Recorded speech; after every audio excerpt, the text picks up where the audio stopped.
केंद्रीय अन्वेषण bureau CBI ने मेडिकल स्नातक प्रवेश परीक्षा नीट यूजी में पेपर लीक मामले में पहली प्राथमिकी दर्ज कर जांच शुरू की। गृह मंत्री अमित शाह ने कहा, बेहतर बाढ़ प्रबंधन के लिए नदियों के जलस्तर की पूर्वानुमान प्रणाली को उन्नत किया जाना चाहिए। उन्होंने बाढ़ प्रबंधन तैयारियों पर उच्च स्तरीय बैठक की। नई लोकसभा का पहला सत्र नवनिर्वाचित सदस्यों के शपथ ग्रहण समारोह के साथ कल से शुरू होगा। छत्तीसगढ़ के सुकमा जिले में माओवादियों के विस्फोट में 2 जवान शहीद। भारतीय अंतरिक्ष अनुसंधान संगठन इसरो के दोबारा प्रयोग होने वाले प्रक्षेपण यान पुष्पक का तीसरा और अंतिम परीक्षण सफलतापूर्वक संपन्न। तुर्की में तीरंदाजी विश्व कप स्टेज 3 में धीरज और अंकिता भक्त ने रिकर्व मिक्स्ड टीम स्पर्धा में कांस्य पदक जीता और महिला क्रिकेट में भारत ने दक्षिण अफ्रीका को तीसरे और अंतिम एक दिवसीय मैच में 6 विकेट से हराकर श्रृंखला 3-0 से अपने नाम की। समाचार संध्या के साथ मैं विमलेंदु पांडे। मेडिकल स्नातक प्रवेश परीक्षा नीट यूजी में पेपर लीक मामले में केंद्रीय अन्वेषण ब्यूरो ने पहली प्राथमिकी दर्ज कर जांच शुरू कर दी है। सूत्रों के अनुसार ये प्राथमिकी शिक्षा मंत्रालय की शिकायत पर दर्ज की गई है। मामले की जांच के लिए ब्यूरो की ओर से विशेष दलों का गठन किया गया है, जो पटना और गोधरा जा रहा है। प्राथमिकी में कहा गया है कि इस परीक्षा के आयोजन के दौरान कुछ राज्यों में अलग अलग घटनाएं हुई। शिक्षा मंत्रालय ने अनियमितताओं की ब्यूरो से व्यापक जांच कराने का अनुरोध किया है। इस बीच राष्ट्रीय परीक्षा एजेंसी एनटीए के महानिदेशक सुबोध कुमार सिंह को पद से हटा दिया गया है। भारतीय व्यापार संवर्धन संगठन के अध्यक्ष और प्रबंध निदेशक प्रदीप सिंह खरोला को महानिदेशक का अतिरिक्त प्रभार सौंपा गया है।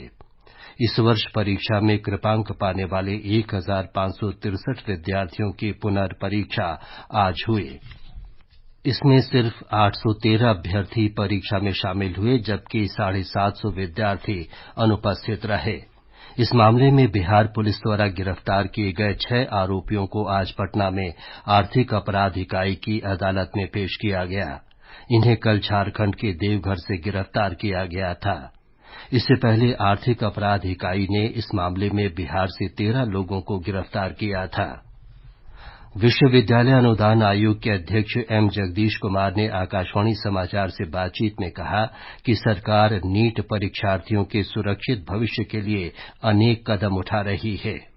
हमारा एग्जामिनेशन का क्रेडिबिलिटी बढ़ाने के लिए, इसको ट्रांसपेरेंट करने के लिए गवर्नमेंट ने पिछले 2-3 दिन में बहुत इम्पोर्टेंट डिसीजंस लिया। एक तो अभी नया डायरेक्टर जनरल को अपॉइंट किया नेशनल टेस्टिंग एजेंसी को देखने के लिए, और दूसरा एक हाई लेवल कमिटी को भी गवर्नमेंट ने फॉर्म किया और इस कमिटी में एमिनेंट एक्सपर्ट्स भी है। ऐसे एक्सपर्ट्स एक कमिटी में है और एक कमिटी का ऑब्जेक्टिव 2 है। एक एनटीए का फंक्शनिंग का रिफॉर्म करना और दूसरा है to make recommendations on exams को कैसा कंडक्ट करना सेफली, सिक्योरली। और हमारा उम्मीद है कि एग्जामिनेशन सिस्टम को और एनटीए को और ज्यादा मजबूत करेंगे। दिल्ली विश्वविद्यालय के कुलपति योगेश सिंह ने आकाशवाणी से बातचीत में इन कदमों की सराहना करते हुए इसे जरूरी बताया।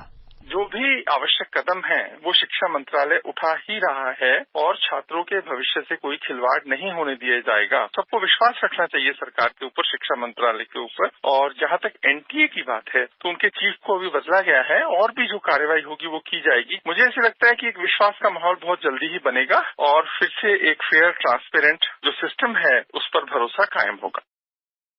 गृह मंत्री अमित शाह ने आज नई दिल्ली में बाढ़ प्रबंधन की तैयारियों की समीक्षा की। उन्होंने देश में बाढ़ के खतरे को कम करने के लिए व्यापक और दूरगामी नीति बनाने पर भी जोर दिया। एक रिपोर्ट।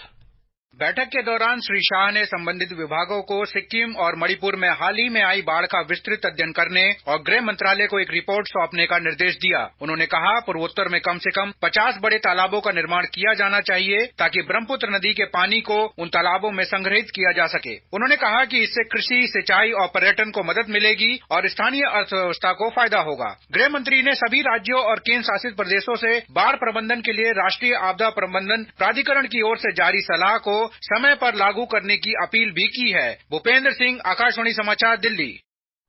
गृह मंत्री ने ग्लेशियल झील में बाढ़ से निपटने की तैयारियों की भी समीक्षा की।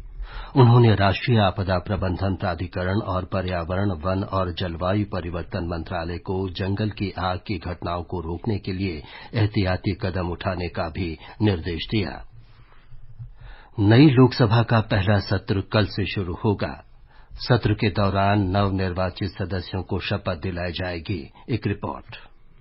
केंद्र में नई सरकार के गठन के बाद ये पहला सत्र होगा। सत्र के दौरान अस्थायी अध्यक्ष के तौर पर नियुक्त वरिष्ठ भाजपा सांसद भृतहरि मेहताब नवनिर्वाचित सदस्यों को शपथ दिलाएंगे। नए लोकसभा अध्यक्ष का चुनाव बुधवार को होगा। राष्ट्रपति द्रौपदी मुर्मू बृहस्पतिवार को लोकसभा और राज्यसभा की संयुक्त बैठक को संबोधित करेंगी। इसी दिन राज्यसभा का भी सत्र शुरू होगा। संसद सत्र 30 जुलाई को समाप्त होगा। दिल्ली से भूपेंद्र सिंह की रिपोर्ट के साथ समाचार कक्ष से मुकेश कुमार बल।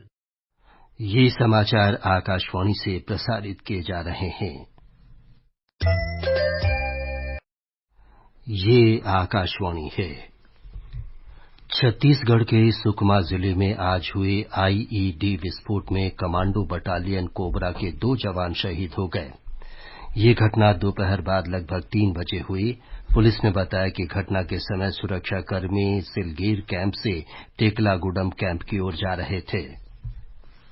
पश्चिम बंगाल पुलिस की एक विशेष कार्यबल ने पश्चिम वर्धमान जिले के पानागढ़ इलाके में विदेशी आतंकी संगठन से जुड़े एक छात्र और 5 अन्य लोगों को गिरफ्तार किया है। ये छात्र बांग्लादेश के प्रतिबंधित इस्लामिक संगठन शहादत-ए-अल-हिकमा के साथ जुड़ा है। छात्र को 14 दिन के विशेष कार्यबल की हिरासत में भेज दिया गया है। वित्त मंत्री और भाजपा की वरिष्ठ नेता निर्मला सीतारामन ने तमिलनाडु शराब कांड को लेकर कांग्रेस पर निशाना साधा है। उन्होंने कहा कि कांग्रेस ने इस मामले पर चुप्पी साध रखी है।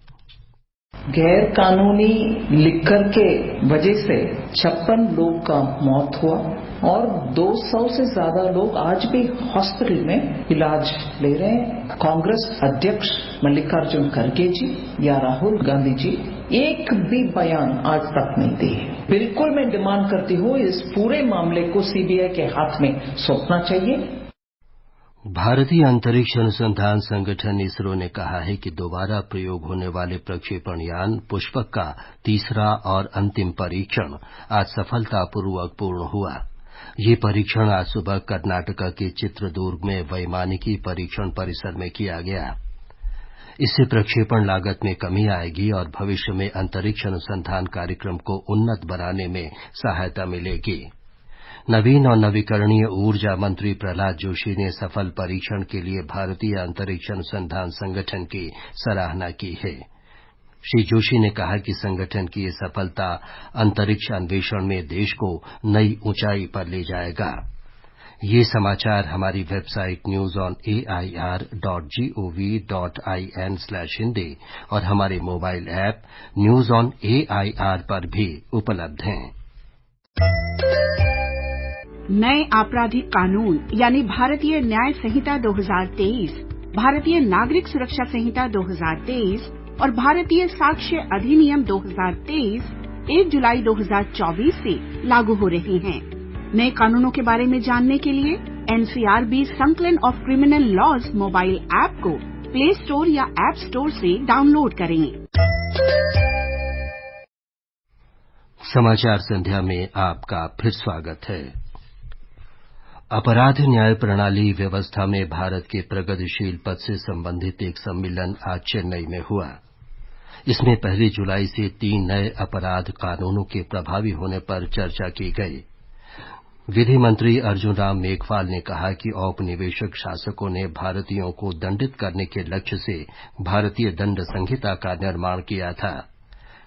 श्री मेघवाल ने कहा कि न्याय प्रदान करने के लिए अब भारतीय न्याय संहिता शुरू की गई है। 1 जुलाई से तीनों हमारे जो क्रिमिनल जस्टिस सिस्टम पे जो कानून आए हैं वो लागू हो जाएंगे और इसमें ईज ऑफ जो लिविंग है वो निश्चित रूप से बढ़ेगा, नागरिकों की सुविधा बढ़ेगी, टेक्नोलॉजी का उपयोग होगा और टाइमलाइन इसमें तय की है। ये मेजर चेंज है। टाइमलाइन तय करते ही नागरिकों को न्याय जल्दी मिलेगा। विदेश मंत्री डॉक्टर सुब्रमण्यम जयशंकर संयुक्त अरब अमीरात की यात्रा पर आज अबुधाबी पहुंचे। डॉक्टर जयशंकर संयुक्त अरब अमीरात के विदेश मंत्री शेख अब्दुल्ला बिन जायद अल नहयान से भी मुलाकात करेंगे। इस दौरान व्यापक नीतिगत साझेदारी के साथ साथ क्षेत्रीय और वैश्विक विकास से संबंधित कई मुद्दों पर चर्चा होने की उम्मीद है। तुर्की के अंतालिया में तीरंदाजी विश्व कप स्टेज 3 में धीरज और अंकिता भक्त ने रिकर्व मिक्स्ड टीम स्पर्धा का कांस्य पदक जीता। भारतीय जोड़ी ने मैक्सिको के मैक्स अल्मायदा और एना लुइजा को 5-3 से पराजित किया।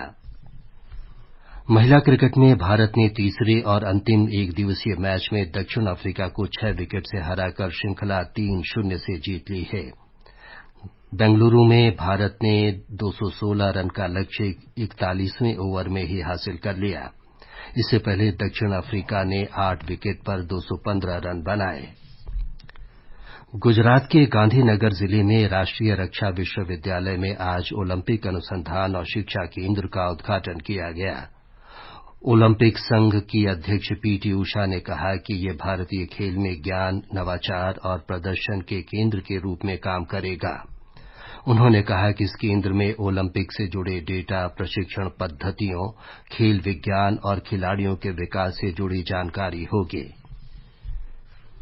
मौसम विभाग ने केरल, कर्नाटक और गोवा में अगले 4 दिन तक मूसलाधार वर्षा का अनुमान व्यक्त किया है।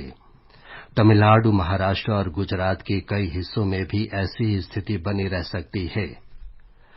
विभाग ने कहा है कि अगले 3 दिनों के दौरान मध्य प्रदेश, छत्तीसगढ़, ओडिशा, पश्चिम बंगाल के गांगेय क्षेत्र, बिहार, झारखंड और उत्तर प्रदेश के पूर्वी हिस्सों में दक्षिण पश्चिम मानसून के आगे बढ़ने की परिस्थितियां अनुकूल हैं। इस बीच पश्चिमी उत्तर प्रदेश, पंजाब, हरियाणा, चंडीगढ़ और दिल्ली के कई हिस्सों में अगले 2 दिन तक भीषण गर्मी की स्थिति बने रहने का अनुमान है। अंत में मुख्य समाचार एक बार फिर। केंद्रीय अन्वेषण ब्यूरो सीबीआई ने मेडिकल स्नातक प्रवेश परीक्षा नीट यूजी में पेपर लीक मामले में पहली प्राथमिकी दर्ज कर जांच शुरू की।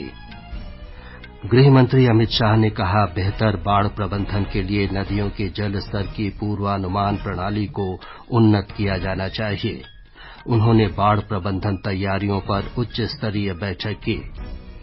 नई लोकसभा का पहला सत्र नवनिर्वाचित सदस्यों के शपथ ग्रहण समारोह के साथ कल से शुरू होगा।